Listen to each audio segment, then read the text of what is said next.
shoes. Do you wear them when you do Tai Chi, or do you go barefoot? And if you wear them, what's the best kind of shoe? That's the question of the day today, and in today's lesson, I'm going to talk about my favorite pair of shoes for Tai Chi. It might surprise you. Hi, it's David-Dorian Ross.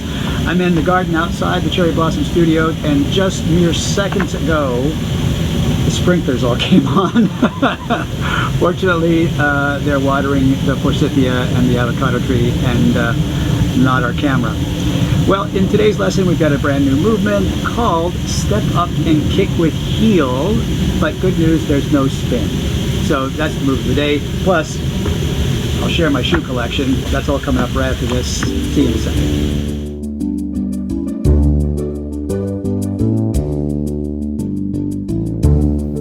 Once you've learned the entire 103 movement long form, and you kind of step back and take a look at it section by section, you'll find out that every section has its own special characteristics, something special about each section.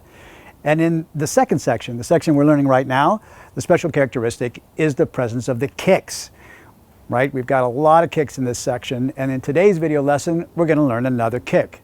Now, it's a little bit different than the kicks we've done before because it is a kick with heel on the right foot, but it doesn't go into a corner, it goes straight down the lane. So watch me one time, and then we'll break it down for us. So we finish at the end of deflect downward parry and punch, ban lan chui.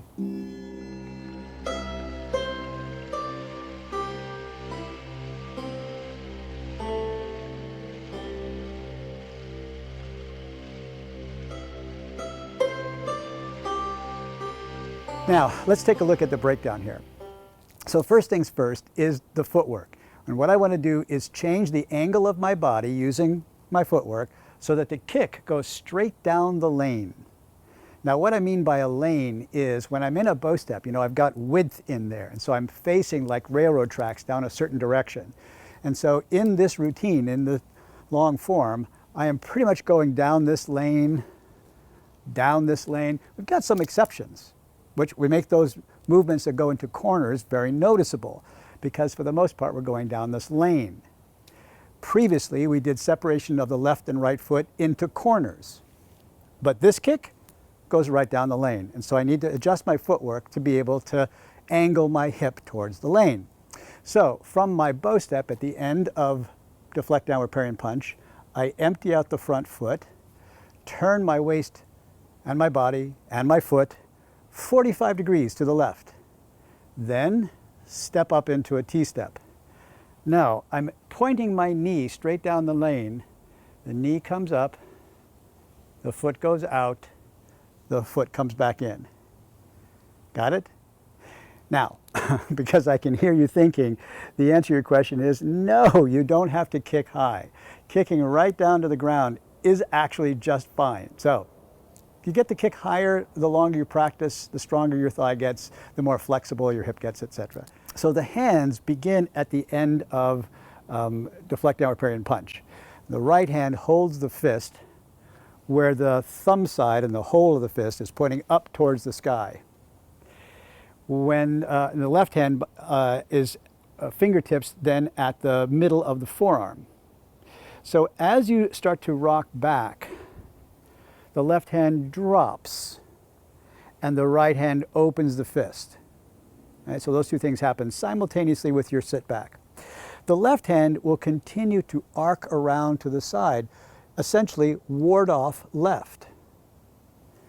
The right hand, once it's dropped the fist, circles around and then crosses the wrists here, and that will coincide with your T-step.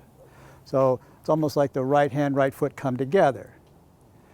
Then once the knee is raised, the two palms turn out and separate. The right hand will be right over the top of the right foot, and the left hand will be 90 degrees away from it. Right? Turning to face you here, the right foot going right towards you, right hand right over the right foot, left hand 90 degrees away from it. Just like that. Now let me talk a little bit about how these arms open out. Imagine, if you will, swinging doors like in your kitchen or in every cowboy movie where there's a saloon and the doors swing open this way. So these two hands are actually swinging outward into that 90-degree arc. And while they do that, the two hands rotate, turning palms out until the end of that kick. This is a phase of the movement we call the development. So as the kick develops, the two hands develop into their final position. All right, I'm going to flip the camera. Watch me now one time facing you. From the end of deflect downward parry and punch.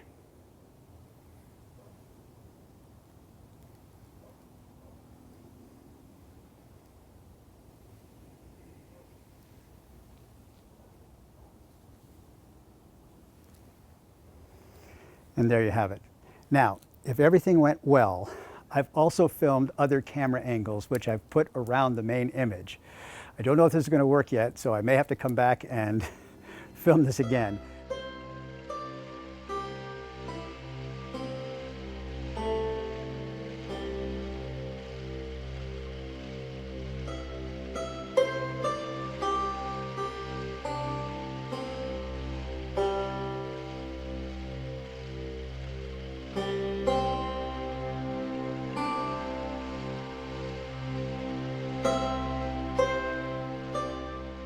But if it did work, I'd love to know if you found it helpful. Let me know in the comments section below there, along with the other question I have for you today.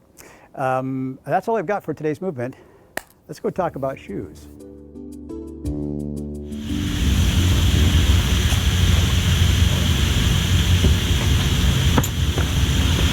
So today's viewer question of the day comes from R. Goldman, whom I'm absolutely certain his first name is not R. Now, I respect everybody's privacy and sort of anonymity on YouTube, but sometimes I feel like I would like to know your name, or at least a nickname that I could call you to, I could refer to. Anyway, what a great question. You asked, what's the best footwear for Tai Chi? I get this question asked a lot, and probably because it's my karma, since for, 30 years, I also tried to track down the perfect pair of Tai Chi shoes, like the Shangri-La, the El Dorado of Tai Chi would somehow be in the shoes. And so this is like a really pared down selection of the shoes that I have bought and worn over the years. But my ideas and opinions have radically changed. And I'll tell you what I mean by that. But first, let me just show you some of the shoes I wear. So these shoes here are really cool because they have little yin-yang symbols on them. I don't know if you can see that. I'll try to zoom in on that. This pair actually says Tai Chi, just in case I get confused and want to wear them for something else. And here's a pair in black, the same thing, stitched in there to Tai Chi. Now, this is the pair of shoes that I wear a lot in the studio, and one of the reasons why I wear them is because I don't wear them anywhere else. So they're not outdoor shoes. I can take them with me if I'm traveling and want to respect somebody else's Tai Chi school by not wearing street shoes on their floors. And so this is just a style that I wear. I'm actually wearing another version of those right here. And the difference is that these have the company name and logo on the side. It says, and I'm going to pronounce it the way it's actually supposed to be pronounced, since I've heard like a zillion different wrong pronunciations. Fei Yue. Fei, F-E-I, Yue. Y-U-E. Very possible that's a moon reference. Anyway, these are really lightweight. They've got no built-up arches. They have a fairly sticky bottom here. This is a shoe which is actually more designed for wushu performance. Wushu, theatrical and competitive style kung fu that's now very prominent sport in China. And the sticky bottoms really give you a good firm grip for running and jumping and soft landing. But they've got a little bit of a curve on the bottom of the sole here, which makes it a little bit rocky if you land it. So they're not flat. Now these shoes, absolutely flat. These, not so flat. But I also wear quite a lot, as you may have seen in many of the videos so far, my basic Nike cross trainers. Now, Nike cross trainers have a great big arch in the middle, and They've got a little bit of contour on the bottom. It brings up my revelation and theoretically my favorite pair of shoes to wear for Tai Chi.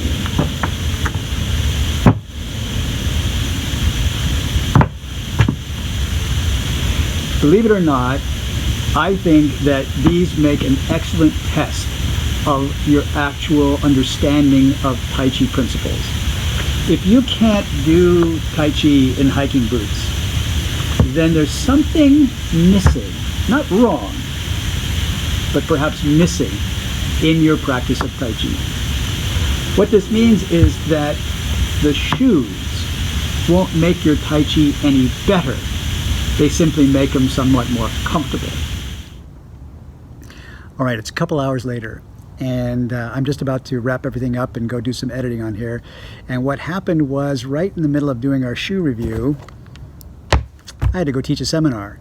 So I ran off and taught a seminar. I had to hook up all the audio equipment back up, and that's what happens. Anyway, here is the question of the day for you. What's your favorite kind of footwear? Do you have special Tai Chi shoes? Your magic shoes, as Forrest Gump would say? Or do you just wear anything, or do you go barefoot? No shoes at all is also just a fine option.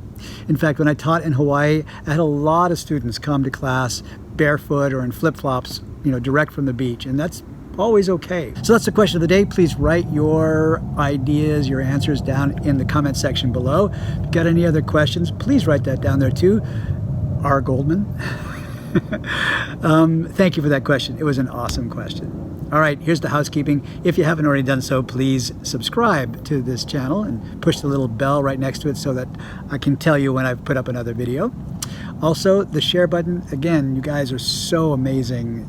The numbers of shares that you guys are doing is really blowing me away. So thank you. Please don't stop doing that. That's all I got, except to say thank you once again for the opportunity to share my Tai Chi with you. I really appreciate you. I'm very grateful for you. Have a good evening. I'll see you in tomorrow's lesson.